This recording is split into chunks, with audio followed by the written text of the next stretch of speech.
वज़ीर-ए-आज़म शहबाज शरीफ की ज़ेर सदारत एपेक्स कमेटी की अहम बैठक, आला सिविल और अस्करी हुकाम शरीक इजलास में चारों वज़राए आला की भी शिरकत। इजलास से कबल वज़ीर-ए-आज़म शहबाज शरीफ से army chief general Asim Munir की मुलाकात।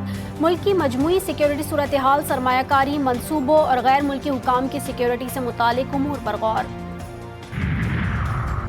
गैर मुल्की सरमायाकारी की राह में रुकावट बर्दाश्त नहीं, SIFC का किरदार अहम है। वज़ीर-ए-आज़म शहबाज शरीफ कहते हैं कर्ज के बजाय सरमायाकारी पर तवज्जो दे रहे हैं। वफाक और सूबे मिलकर मुल्क को तरक्की की राह पर डालेंगे। अस्करी क़यादत ने सरमायाकारी के फ़रोग़ के लिए किरदार अदा किया। तमाम सूबे SIFC पर एतमाद करते हैं। वज़ीर-ए-आज़म शहबाज शरीफ ने आइंदा माली साल बजट के लिए FBR की 2 अहम टैक्स तजावीज़ मुस्तरद कर दी। FBR ने मुख्तलिफ अशिया पर सेल्स टैक्स 18 से 19% करने और पेट्रोलियम मसनूआत पर 18% तक टैक्स लगाने की तजावीज़ दी थी।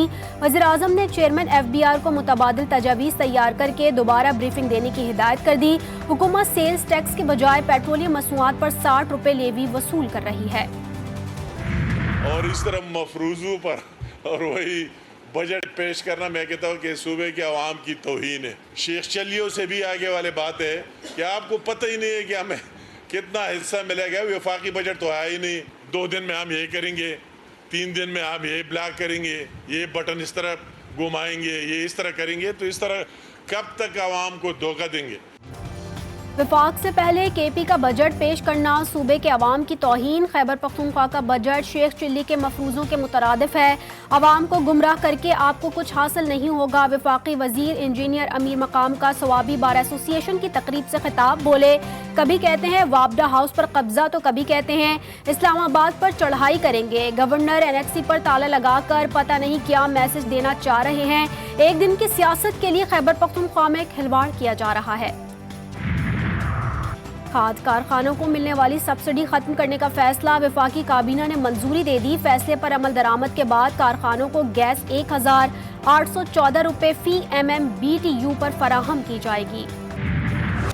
मुल्क में बिजली का बहरान बेकाबू, शॉर्टफॉल 4968 मेगावाट तक पहुंच गया। मुख्तलिफ शहरों में 4 से 6 घंटे बिजली गायब रहने लगी। लाइन लॉसेस वाले इलाकों में 12 से 14 घंटे की लोड शेडिंग। पेशावर में बिजली की बदतरीन लोड शेडिंग पर शहरियों का पारा हाय। हजार खानी ग्रिड स्टेशन के बाहर एहतजाजी मुजाहिरा। कराची में भी घंटों घंटों बिजली गायब रहने लगी। मैं बिजली का बिल नहीं भरता, लेकिन जुबैर भाई की भी बिजली जाएगी, इसलिए कि मैं बिल नहीं भरता हूँ।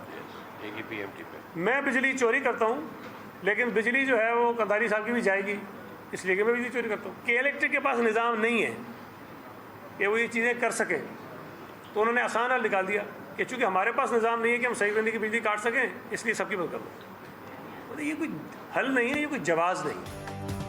सिंध के वज़ीर बल्दियात सईद गनी ने भी बिजली की लोड शेडिंग पर हाथ कड़े कर दिए। कहते हैं बिजली की लोड शेडिंग पर काबू हमारे बस से बाहर है। कि इलेक्ट्रिक ने कराची में मुश्तरका सज़ा का निज़ाम राइज कर दिया। इदारों के पास सिस्टम नहीं, चोरी की बिजली का बिल भी हम पर डाल देते हैं। जो बिल नहीं देता इसका कनेक्शन काट दिया जाए।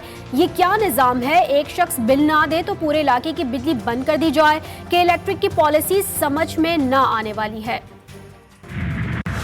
मुल्क भर में क़यामत खेज गर्मी, कई शहरों में पारा 50 डिग्री को छू गया। दादू और मोंजदड़ों में सूरज सवानेज़े पर, सिब्बी, लाड़काना, नवाबशाह, ठट्टा, रोड़ी, खैरपुर, सक्कर समेत सिंध के कई शहरों में मौसम बेइंतहा गर्म। चोलिस्तान में भी रेत तपने लगी। सहरा में खुश साली के साए, पानी नायाब। बलूचिस्तान के मैदानी इलाकों में भी गर्म हवाओं का राज।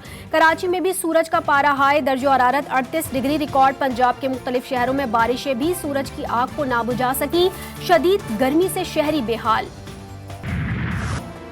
कराची वाले हो जाएं तैयार, रवां साल जुलाई से अगस्त तक मानसून में मामूल से 100% ज़्यादा बारिशें मुतवक्के। PDMA ने मुतालिका महकमों को खबरदार कर दिया। कमिश्नर कराची की ज़ेर सदारत मानसून के पेश नज़र मुतालिका इदारों के इजलास में DG PDMA की ब्रीफिंग। कमिश्नर कराची के मुतालिका इदारों को कंटीजेंसी और एमरजेंसी प्लान्स मुरतब करने की हिदायत।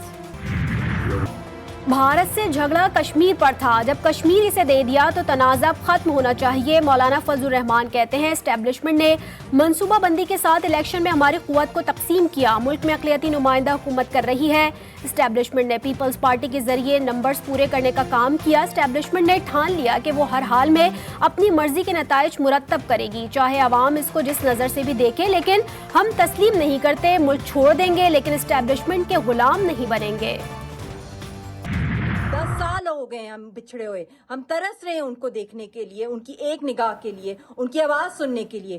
میری بیٹی 12 سال کی ہوگی ہے. 10 سال پہلے جب وہ میری گود میں تھی تب اس نے اپنے والد کی جھلک دیکھی تھی. یاسین ملک سے ملاقات کروائی جائے. اہلیہ مشال ملک کا بھارتی حکومت سے مطالبہ. کہتی ہیں 10 سال ہو گئے یاسین ملک سے ملے ہوئے. یاسین ملک کی بیوی اور بیٹی سے ملاقات کے لیے دنیا بھارت پر دباؤ ڈالے. پاکستانی خاتون اینکر اور میراتھن رنر مونا خان یونان میں گرفتار. دفتر خارجہ نے گرفتاری کا معاملہ یونانی حکام کے ساتھ اٹھا دیا. قونصلر رسائی بھی مانگ لی. مونا خان کو پاکستانی پرچم لہرانے پر گرفتار کیا گیا. ترجمان دفتر خارجہ کے مطابق پاکستانی سفارت خانہ خاتون اینکر کے رننگ کوچ ملک یوسف سے بھی رابطے میں ہے. مونا خان 2 روز قبل ہائیکنگ کے ایونٹ میں شرکت کے لیے ایتھنز پہنچی تھیں. جسٹس محسن اختر کیانی کے خط پر توہین عدالت کیس. اسلام آباد ہائی کورٹ کے لارجر بینچ نے سماعت کا تحریری حکم نامہ جاری کر دیا. حکم نامے کے مطابق خط پر توہین عدالت کی کارروائی شروع کی گئی. سی ڈی آپریشن کے دوران مزاحمت کے الزام میں گرفتار پی ٹی آئی رہنما عامر مغل کی ضمانت منظور. اسلام آباد کی انسداد دہشت گردی عدالت نے عامر مغل کی رہائی کا حکم دے دیا. کراچی میں رینجرز اور پولیس کی عیدگاہ میں مشترکہ کارروائی. ایم کیو ایم لندن کا انتہائی مطلوب دہشت گرد حامد پیا گرفتار. لسانی سیاسی اور مخالفین کی ٹارگٹ کلنگ میں ملوث. پولیس اہلکار کی ٹارگٹ کلنگ میں ملوث ہونے کا بھی اعتراف. بینک ڈکیتیاں, 4 جیولری شاپ سے 123 تولہ سونا, قیمتی سامان سے بھرے کنٹینرز بھی لوٹے. لیاری گینگ وار کے ساتھ بھتہ وصولی کا بھی انکشاف. راولپنڈی میں بھی لٹیروں کا راج. سرعام شہریوں کو لوٹنے لگے. تھانہ کینٹ کے علاقے صدر میں 2 مسلح ملزمان نے دن دہاڑے بزرگ شہری کو لوٹ لیا. نقدی اور موبائل فون چھین کر فرار. مزاحمت پر ڈاکوؤں کی فائرنگ سے ایک شخص زخمی. اسرائیل نے عالمی عدالت کے فیصلے کو ہوا میں اڑا دیا. رفح پر حملوں میں تیزی. فضائی حملوں اور گولہ باری سے کئی فلسطینی شہید اور زخمی. نصیرات پر بمباری سے 4 افراد جان سے گئے. اسرائیلی جنگی کابینہ کے وزیر نے کہا ہے کہ عالمی عدالت کا حکم کسی صورت تسلیم نہیں کیا جا سکتا. اسرائیل یرغمالیوں کی واپسی کے لیے لڑائی جاری رکھنے اور اپنے شہریوں کی حفاظت کا وعدہ کرنے کے لیے پرعزم ہے. رفح سمیت جہاں بھی ضروری ہو کارروائی جاری رہے گی.